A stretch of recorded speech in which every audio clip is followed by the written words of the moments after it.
Di medan perang, ada satu hal yang sering luput dari perhatian. Bukan rudal, bukan tank, bukan jet tempur, tapi makanan. Karena prajurit tanpa makan bukan hanya kehilangan tenaga, tapi juga kehilangan fokus, moral, dan daya tahan tempur. Dan inilah yang membuat sebuah video militer dari Vietnam begitu menarik.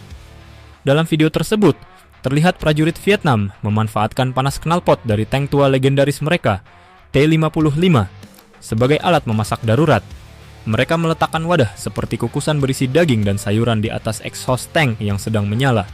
Wadah itu ditutup, mesin dinyalakan, tank bergerak. Beberapa waktu kemudian makanan matang. Ya, mesin perang berubah menjadi dapur lapangan. Unik? Jelas. Aneh? Mungkin bagi kita yang belum pernah melihat realita militer lapangan. Tapi bagi prajurit itu adalah solusi. Lalu bagaimana dengan prajurit TNI di lapangan? Apakah pernah melakukan hal serupa? Mari kita bahas.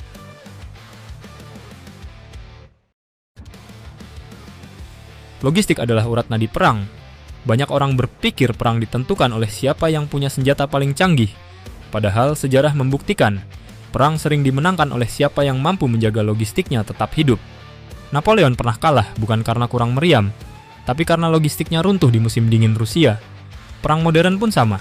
Tank bisa menembak, artileri bisa menghancurkan, jet bisa menggempur. Tapi jika prajurit tidak makan, semua itu berhenti. Video tentara Vietnam yang memanfaatkan exhaust tank menunjukkan satu hal.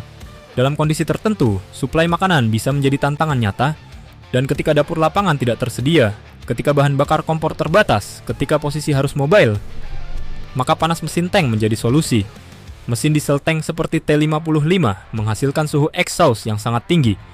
Dalam kondisi operasi normal, panas ini terbuang percuma ke udara. Namun oleh prajurit Vietnam, panas tersebut diubah menjadi energi memasak. Ini bukan sekadar improvisasi lucu. Ini adalah bentuk efisiensi medan tempur.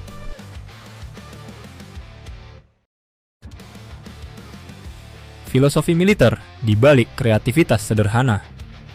Apa yang sebenarnya kita lihat di sini? Kita melihat mentalitas adaptif.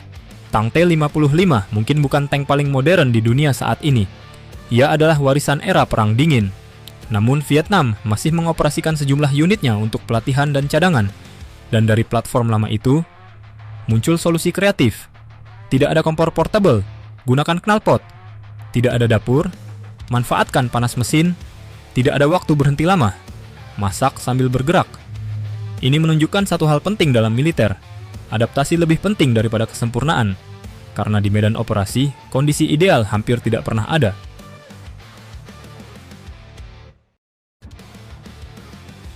Bagaimana dengan TNI? Lalu pertanyaannya sekarang, apakah TNI punya pendekatan serupa? Secara sistem, TNI sebenarnya memiliki struktur logistik makanan yang jauh lebih terorganisir. Dalam operasi darat, TNI Angkatan Darat memiliki dapur lapangan mobile yang bisa digerakkan mengikuti pergerakan batalion. Ransum lapangan juga disiapkan dalam bentuk siap saji atau semi siap masak. Di laut, TNI Angkatan Laut mengandalkan sistem dapur kapal yang terintegrasi. Bahkan dalam operasi jarak jauh, suplai logistik dapat dilakukan melalui kapal bantu atau pengisian ulang di laut. Di udara, TNI Angkatan Udara mampu melakukan distribusi logistik melalui angkut udara jika jalur darat terputus. Artinya, secara sistemik, TNI memang mengandalkan struktur logistik formal. Namun dalam realita lapangan, terutama di operasi hutan, daerah terpencil, atau kondisi darurat, kreativitas tetap muncul. Ada laporan dan cerita lapangan tentang prajurit yang memanfaatkan panas mesin kendaraan untuk menghangatkan makanan. Ada yang menggunakan generator set sebagai sumber panas darurat. Ada pula yang memanfaatkan peralatan teknik lapangan untuk membuat tungku improvisasi. Mungkin tidak selalu terdokumentasi dalam video viral seperti di Vietnam. Namun prinsipnya sama. Prajurit Indonesia juga dilatih untuk adaptif. Perbedaan pendekatan. Vietnam menunjukkan improvisasi langsung di platform tempur. TNI lebih menekankan sistem logistik terstruktur. Mana yang lebih baik? Jawabannya bukan soal siapa lebih unggul, tapi soal konteks. Vietnam memiliki sejarah panjang perang gerilya dan konflik berkepanjangan.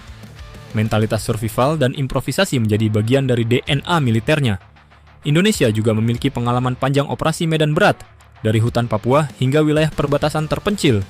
Bedanya, TNI saat ini lebih mengandalkan sistem distribusi dan ransum yang sudah dirancang untuk efisiensi.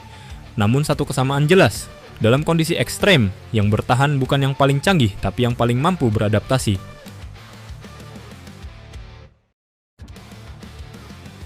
Pelajaran besar dari knalpot tank T-55 yang mengepul itu, kita belajar sesuatu yang jarang dibahas dalam diskusi alutsista. Kekuatan militer bukan hanya soal kaliber meriam, bukan hanya soal radar AESA, bukan hanya soal rudal jarak jauh. Kekuatan militer juga tentang memastikan prajurit tetap makan, karena satu prajurit yang lapar bisa menjadi titik lemah dalam rantai pertahanan. Dan disitulah makna sebenarnya dari video tersebut. Itu bukan sekadar konten unik, itu adalah potret mentalitas bertahan hidup. Mesin perang menghasilkan panas. Panas dimanfaatkan untuk memasak. Memasak menjaga tenaga. Tenaga menjaga kemampuan tempur. Sederhana, tapi fundamental.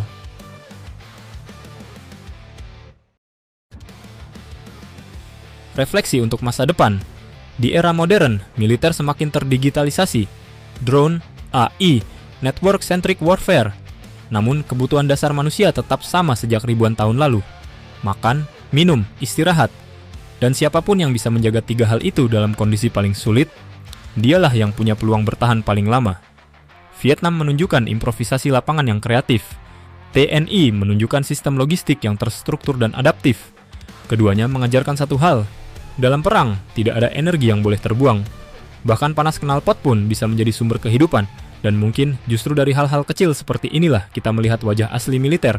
Bukan hanya mesin perang, tapi organisasi manusia yang harus bertahan dalam segala kondisi. Karena pada akhirnya, perang dimenangkan oleh manusia, dan manusia harus makan.